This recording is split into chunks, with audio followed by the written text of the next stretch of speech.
Bit-bit ang mga imahen gikan sa ilang kapilya sa Sitio Sagrada, Barangay Tejero, Dakbayan sa Sugbo, na abtan sa MyTV Cebu nga nagpungko og naghilak si Cathy Talio. Giingong sa ilang panimalay nagsugod ang sunog nga miulbo pasado alas 11 sa buntag karong Huwebes, Pebrero 5. Giamam kini sa iyang igsuon nga si Tonet Sarto. Igsuon man eh. Igsuon na rin Nakaulan na nababarang kanya okay ayon nagkuan. Anong pamilya ate kamusta man sa Okay ra ko trabaho magkukugid giapas ra ko sa akong anak. 7 ka mga panimalay ang hingpit nga naog daw, samtang duha ang partially burned sa maong sunog. Diin mo kabat sa 675,000 pesos ang gibanaba ng danyos. Walay nakalas sa maong insidente, apan duha ka residente ang samdan. Ang city health worker nga si Chay Arnibal sagol ang emosyon nga nabati.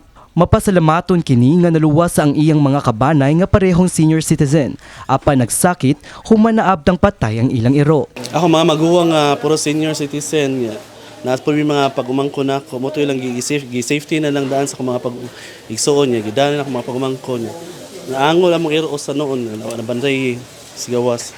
Ang maong sunog giisa ngadto sa second alarm og nakontrolar pasado alas 12 sa udto. Tinguha karon ni Tejero Barangay Captain Harold Sino nga temporaryong ipahiluna ang mga biktima sa ilang night market area kay giokupahan pa sa mga nasunugan sa Sitio Riverside ni adtong Enero 10 ang ilang sports complex. Ako nang panang ako mga constituent karon kay puno man amo ang complex karon kay katong nasunog sa Sitio Riverside. So ako ni isang ibutang ron ngadto sa among night market, no? And then coordinate ko ron sa eskwelahan kung amo bang mabalalin sila ngadto kay dito 10 raman ngadto.